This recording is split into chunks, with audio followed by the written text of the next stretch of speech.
हम विद्युत सेल के बारे में पढ़ रहे थे। तो विद्युत सेल एक ऐसी युक्ति है जो कि विद्युत परिपथ में आवेश का सतत प्रवाह बनाए रखती है। विद्युत सेल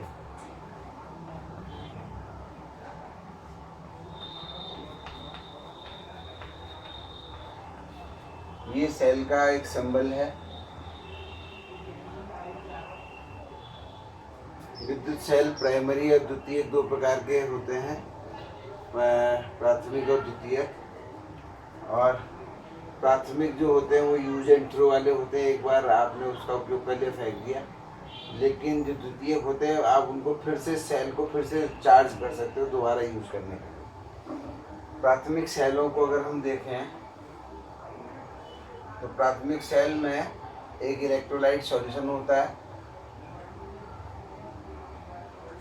इसमें हमने एक इलेक्ट्रोलाइट भर दिया। अलग अलग प्रकार के इलेक्ट्रोलाइट इसमें यूज किए जाते हैं, डाइल्यूट H2SO4।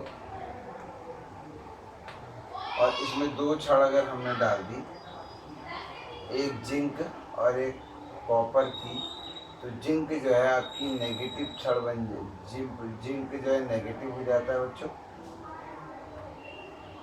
और कॉपर जो है पॉजिटिव हो जाता है। इस प्रकार से ये हमारा एक सेल बन गया। ये हमने दो तार इसके इस सेल में, इसको सिंपल वोल्टाइक सेल कहते हैं। ये लगभग 1.1 वोल्ट इसका EMF होता है, विद्युत वाहक का। जब कभी मैं इसको किसी सर्किट से जोड़ दूंगा,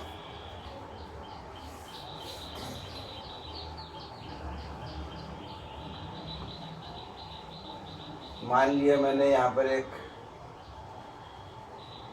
टुकड़ा है जिसमें मुझे करंट बहानी है, और मैंने यहाँ पर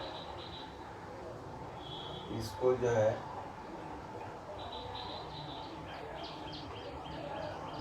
ये सर्किट जोड़ दिया, या एक बल्ब को समझ लीजिए आप इसको।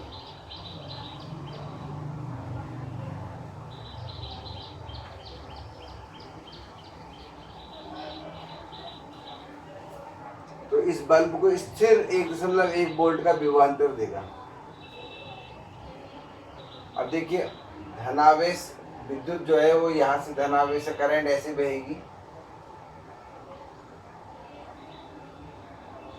और जब धनावेश यहाँ ऋण छड़ के पास पहुँचेगा तो इस ऋण छड़ के आवेश को कम कर देगा, और इधर धनावेश यहाँ से गया तो यहाँ धनावेश कम होगा।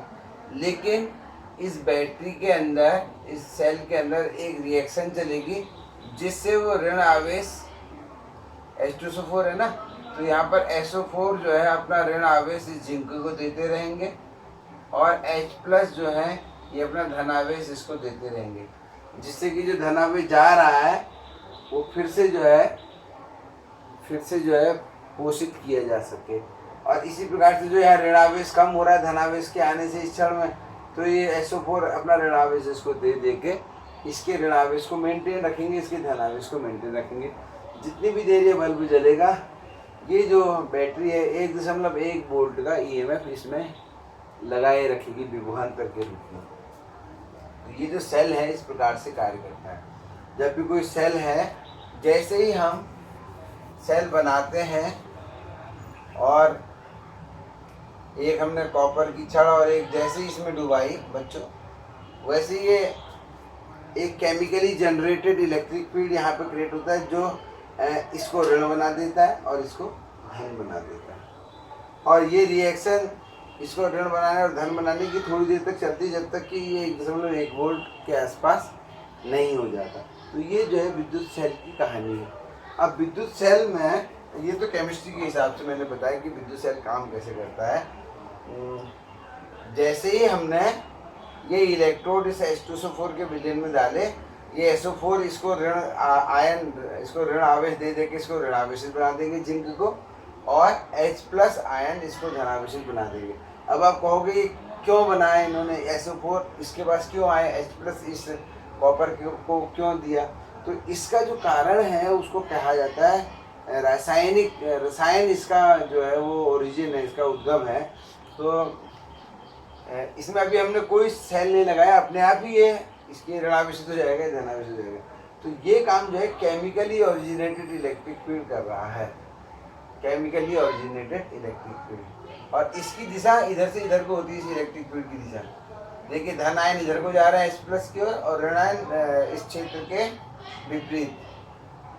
अगर मैं इसको केमिकली EC नाम रख दूं, तो ये EC जो इलेक्ट्रिक फील्ड है, केमिकल ओरिजिन का इलेक्ट्रिक फील्ड, ये कैसे उत्पन्न हुआ? जैसे जिंक और कॉपर की छड़ इसमें डुबाई गई, और इसी के कारण ये एक प्लेट धनावेशित और एक प्लेट ऋणावेशित हो गई। लेकिन जब मैं बाहर इसको परिपथ से जोड़ता हूँ बच्चों, तो धनावेश यहाँ से इस प्लेट ये जो धनावेश इसमें इकट्ठा था, ये इधर को जाने लगता है, और इसका धनावेश कम होने लगता है, उसका ऋणावेश कम होने लगता है। और जैसे ही ये कम होने लगते हैं, वैसे ही विद्युत क्षेत्र फिर से शुरू हो जाता है। और अगर आपने इसको डिस्कनेक्ट कर दिया, तो ये विद्युत क्षेत्र केवल तब तक ही चलेगा जब तक कि इन दोनों के बीच विभवांतर 1.1 वोल्ट नहीं हो जाता। और जैसे ही 1.1 वोल्ट होता है बच्चों, ये विद्युत क्षेत्र भी गायब हो जाता है। यानी कि ये एक तरीके से ये देखता है कि जैसे ही इन दोनों प्लेटों में धन और ऋणावेश में कमी आती है, तो ये विद्युत क्षेत्र केमिकली ओरिजिनेटेड है, ये इसको फिर से जो है क्या कहते हैं, ताकत दे देता है। ठीक है, जैसे कि एग्जाम्पल के लिए बच्चे जो हैं, माँ बाप के लिए आप इसे समझ लीजिए, जैसे बच्चे हैं अपनी ऊर्जा को खर्च करते रहते हैं, लेकिन माँ बाप उनको फिर से खिला पिला के फिर से ताकतवर बना देते हैं। अब माँ बाप और बच्चों के बीच में जो ये माँ बाप उनको खिला रहे हैं, क्यों खिला रहे हैं? क्योंकि एक उनके मन में ये है कि ये हमारे बच्चे हैं। तो एक इस प्रकार का जो है, एक ऐसे ही केमिकल ओरिजिनेटेड भी है। तो जब कभी रॉड हम इसमें डुबाते हैं, तो ये जो विलयन है, ये मदर फादर की तरह वर्क करता है, और ये इन दोनों को आवेशित कर देता है।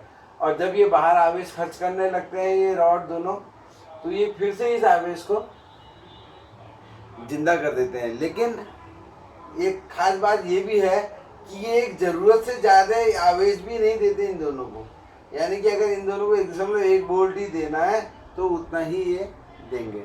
अर्थात जैसे माँ बाप अपने बच्चों को एक लिमिट का ही खिलाते हैं, ऐसा नहीं कि खिलाते जा रहे हैं और पेट ही फोड़ दिया उनका, ऐसा नहीं। तो इसी प्रकार से यह जो है फील्ड भी काम करता है। तो अब आप देखिए, कोई भी सेल जो है उसका चिन्ह ये है, ये वही जिंक की प्लेट है निम्न विभव वाली, और ये है कॉपर की प्लेट धन विभव वाली। इसमें और विद्युत जो एक विद्युत वाहक बल एक टर्म आती है, विद्युत वाहक बल, इसके नोट्स मैंने आपको पहले ही भेज दिए हैं। विद्युत वाहक बल या इलेक्ट्रोमोटिव फोर्स क्या होता है? जब हम सेल को लगाते हैं, सेल का मुख्य काम है कि वो अपनी एनर्जी को, केमिकल एनर्जी से जो इसने एनर्जी प्राप्त की, उसको इलेक्ट्रिसिटी फ्लो कराने में खर्च कर देता है। तो कोई सेल किसी परिपथ में, अगर मैं किसी सेल को किसी परिपथ में जोड़ दूं, तो ये जो सेल है इस परिपथ में मान लिया Q आवेश भेजने में W वर्क करता है सेल। तो जो EMF मैक्सिमम अगर इसने W वर्क किया, तो सेल का जो EMF है E, ये W/Q कहलाता है। यानी कि सेल के द्वारा किसी परिपथ में एकांक आवेश भेजने में किया गया कार्य ही जो है बच्चों, वो विद्युत वाहक बल के बराबर है। क्योंकि ये वर्क जूल में होगा और आवेश कूलाम में है, इसलिए इसको वोल्ट में भी हम कहते हैं। यानी कि विद्युत वाहक बल जो है वो, अच्छा देखिए, नाम इसका बल है और परिभाषा में इसकी कार्य आ रहा है। तो फोर्स करता है, ये आवेश को फोर्स करता है चलाने के लिए, तो इसी कारण तो आवेश बहा। तो एनर्जी, क्योंकि वर्क भी बिना फोर्स के नहीं हो सकता, इसलिए इसका नाम फोर्स यहाँ पर रखा है। और इसकी दिशा भी हम इधर को दिखाते हैं। हालांकि ये सदिश राशि नहीं है, जैसे धारा की दिशा हम दिखाते हैं बहते हैं, धारा कोई सदिश राशि तो नहीं है। इसी प्रकार से विद्युत वाहक बल भी कोई सदिश राशि नहीं है, और इसकी दिशा हम माइनस से प्लस की ओर को दिखाते हैं। और जब कभी विद्युत वाहक बल की दिशा में ही अगर आवेश भी बह रहा है या धारा बह रही है, तो आप ये समझिए कि ये सेल जो है डिस्चार्ज हो रहा है, यानी कि ये करंट भेजने में अपनी एनर्जी खर्च कर रहा है। लेकिन कई बार ऐसे भी परिपथ होते हैं, मान लो कोई एक छोटा सेल में ऐसे लगा दें, ऐसे, इसका ईएमएफ थोड़ा कम है, E1 है मान लिया, लेकिन इसमें धारा देख रहे हो आप, E1 के विपरीत, E1 है इधर को लेकिन धारा बह इधर को, तो ये सेल चार्ज हो रहा है, ये करंट इस परिपथ को दे नहीं रहा है बल्कि इससे खुद को चार्ज कर रहा है। तो इस प्रकार से ये डिस्चार्ज हो रहा है और ये चार्ज हो रहा है। तो हमें समझना है, जब धारा की दिशा विद्युत वाहक बल के उल्टी हो तो वो चार्ज हो रहा है, और अगर धारा की दिशा विद्युत वाहक बल की ही दिशा हो तो वह जो है डिस्चार्ज हो रहा है। तो इस प्रकार से ये विद्युत वाहक बल जो है, मैंने आपको समझाया कि विद्युत वाहक बल। अच्छा, ये विद्युत वाहक बल जैसे अभी हमने देखा कि सिंपल वोल्टाइक सेल जो था, अभी हमने बनाया था, जिंक और कॉपर की रॉड ली थी, तो सिंपल वोल्टाइक सेल में 1.1 वोल्ट का विद्युत वाहक बल होता है, 1.1 वोल्ट। अगर यहीं पे आप लेक्लांसे सेल ले लो, तो लेक्लांसे सेल में इलेक्ट्रोलाइट और सब चेंज हो जाते हैं, उसमें कार्बन की रॉड जो है वो धन रॉड के रूप में काम आती है, और इसमें यहाँ पर एक कुछ MnO2 और NH4, और यहाँ पर हम NH4Cl का जो है इसमें सॉल्यूशन लेते हैं, NH4Cl, और यहाँ पर जो है MnO2 का और उसका चूर्ण मिला के इसमें भर देते हैं पाउडर के रूप में, और नीचे जो है जिंक की प्लेट इसमें होती है, जिंक की रॉड भी डाल सकते हैं इस सॉल्यूशन के अंदर।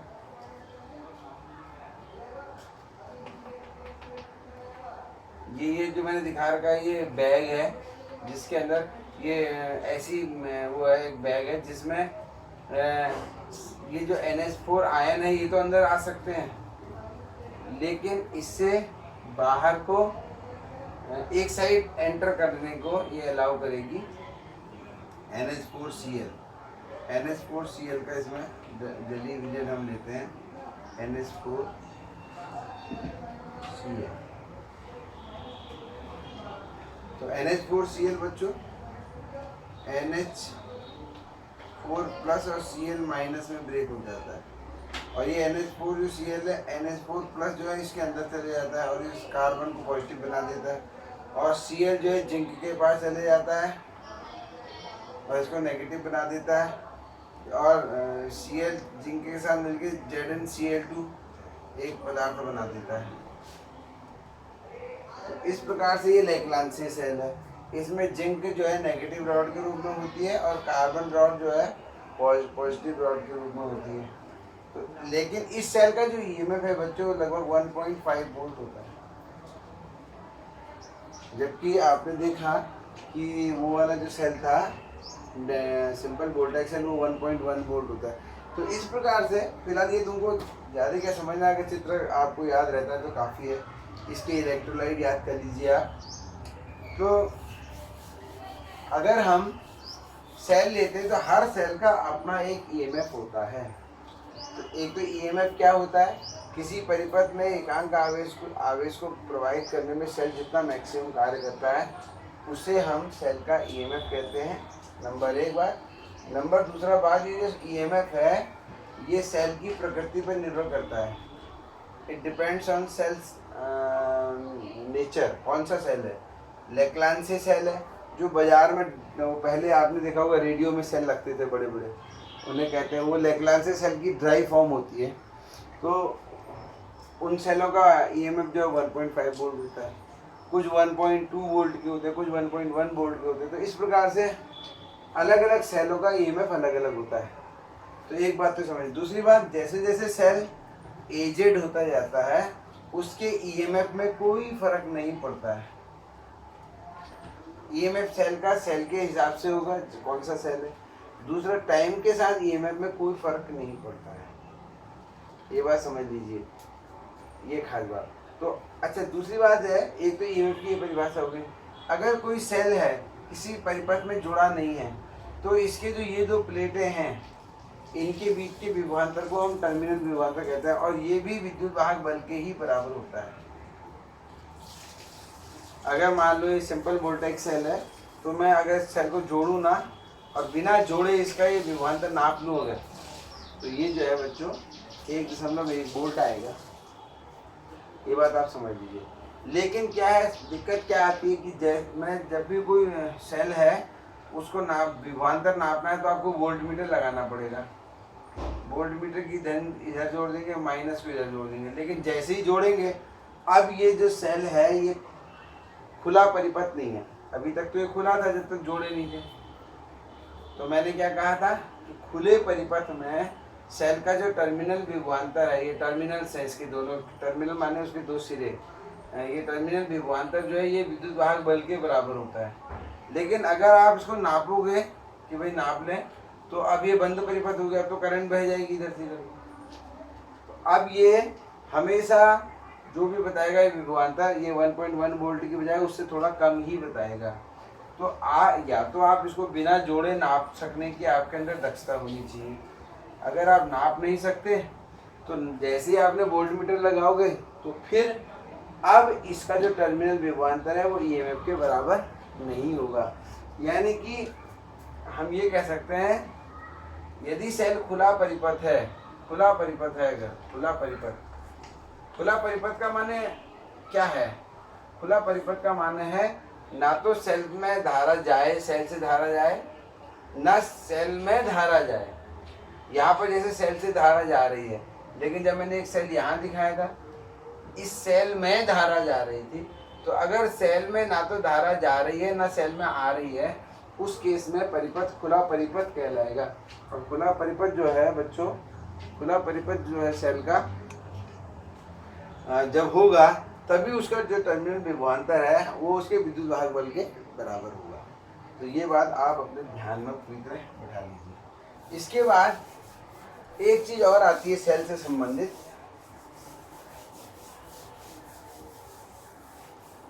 वो है सेल का आंतरिक प्रतिरोध। सेल का आंतरिक प्रतिरोध। देखिए, जब कोई सेल हम किसी परिपथ में जोड़ते हैं तो सेल के बाहर धारा धन प्लेट से ऋण को बहती है, लेकिन यही धारा सेल के अंदर विलयन से होते हुए भी बहती है। जैसे ये मैंने सेल दिखाया था आपको, तो जब आप इसमें एक बल्ब लगा दिया आपने, तो मान लिया ये कॉपर की प्लेट है, ये जिंक की प्लेट है, तो धारा यहाँ से बही, यहाँ से ऐसे, और जब यहाँ आएगी तो यहाँ पर भी बहेगी, इसके विलयन में धारा बहेगी। यहाँ से यहाँ आयन चलेंगे, वो आयन इधर से इधर मूव करेंगे, और बाहर को जो है बच्चों, तो आप देख रहे हैं वही धारा सेल के अंदर से भी बहेगी, तभी तो पूरा बंद परिपथ बनेगा। तो जब सेल के अंदर धारा बहती तो सेल का जो विलयन है ये भी कुछ विरोध रास्ते में उत्पन्न करता है, अवरोध उत्पन्न करता है। तो इसका जो अवरोध है इसको हम जो है ये सेल का आंतरिक प्रतिरोध कहते हैं। और हम उसको सेल के बगल में एक छोटा सा इस प्रकार से प्रतिरोध जोड़ के बताते हैं। यानी कि कभी भी आप देखें चित्र में एक सेल है जिसका विद्युत वाहक बल E है और उसके बगल में एक ऐसा कुछ बना है, तो इसको हम आंतरिक प्रतिरोध कहते हैं। सेल का आंतरिक प्रतिरोध, जितनी ये प्लेटें दूर दूर होंगी, अगर ये प्लेटें यहाँ से हटा के मैं थोड़ा सा दूर कर दूं, अब आयंस को जब ये करंट यहाँ से आएगी तो ज़्यादा दूरी चलनी पड़ेगी, तो प्रतिरोध ज़्यादा होगा।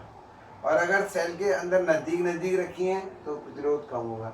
दूसरा, सेल अगर एक रॉड के बजाय एक प्लेट के रूप में है, इसकी प्लेटें बनी है ऐसी, तो प्लेटों में जो है वो आयनों का आदान प्रदान बहुत आसानी से होता है, ठीक है, क्योंकि रॉड के पास कम जगह होती है। जैसे एग्जांपल के लिए, अगर किसी भीड़ को एक ही आदमी सामान बांट रहा हो तो उसको सामान देने में देर लगेगी। लेकिन अगर एक बड़ा सा काउंटर हो और जिसमें कई लोग बैठे हों तो इसका आदान प्रदान आसानी से हो सकता है। इसी प्रकार से इसलिए अगर प्लेट का एरिया ज़्यादा होगा तो आंतरिक प्रतिरोध कम होगा। ठीक है, तो आप ये इसको नोट कर सकते हैं। ये सेल की प्रकृति पर भी निर्भर करता है कि सेल कौन सा है, क्योंकि सेल जब जैसा सेल होगा उसके अंदर आयन होंगे, फिर आयनों का साइज होता है बड़े छोटे, तो बड़ा आयन आसानी से चल नहीं पाएगा लिक्विड में और छोटा आयन आसानी से चल लेगा। तो ये सारी चीज़ें भी इसमें देखी जाती हैं। तो सेल का आंतरिक प्रतिरोध हम हमेशा दिखाते हैं। अब बात आती है क्या कोई ऐसा सेल भी है जिसका आंतरिक प्रतिरोध होता ही नहीं है? तो ये काल्पनिक है, क्योंकि कोई भी सेल होगा तो उसमें कुछ ना कुछ विलयन तो होगा ही और वहाँ कुछ ना कुछ प्रतिरोध होगा ही। हाँ, एक काल्पनिक सेल अगर है कोई, हमने जिसके अंदर आंतरिक प्रतिरोध कुछ नहीं माना, तो उसे हम आदर्श सेल कहेंगे। आदर्श सेल, आदर्श सेल का आंतरिक प्रतिरोध बच्चों शून्य होता है। इसी प्रकार से ऐसा चालक जिसका प्रतिरोध शून्य हो, क्योंकि चालक का भी प्रतिरोध होता है, इसके अंदर जब इलेक्ट्रॉन चलते तो धातु के आयनों से टकराते हैं। तो अगर ऐसा चालक जिसका प्रतिरोध शून्य होता है उसे सुपर चालक कहते हैं। Super conductor, super conductor. तो ये थोड़ा सा कुछ एक ऐसी चीजें हैं जो आपको याद रखनी है। तो ये तो था हमारा सेल के बारे में। अब हमने एक चीज आइडेंटिफाई कर ली कि सेल जो है हमारा किस प्रकार से वर्क करता है। चलिए मैं अगला वीडियो फिर जल्दी आपको भेजता हूँ।